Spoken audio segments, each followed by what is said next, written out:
আসসালামু আলাইকুম ওয়া রাহমাতুল্লাহি ওয়া বারাকাতু।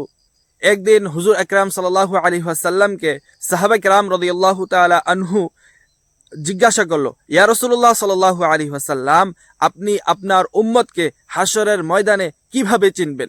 তখন হুজুর আকরাম সাল্লাল্লাহু আলাইহি ওয়াসাল্লাম সাহাবাদেরকে বলল যে, সাহাবারা শোনো, যে অনেক যদি কালো ঘোড়া থাকে, একটা যদি কালো ঘোড়ার যদি পাল থাকে, সেখানে যদি একটা যদি সাদা মাথা সাদা এবং পাও সাদা যদি একটা ঘোড়া থাকে, তাকে কি চেনা পাওয়া যাবে না?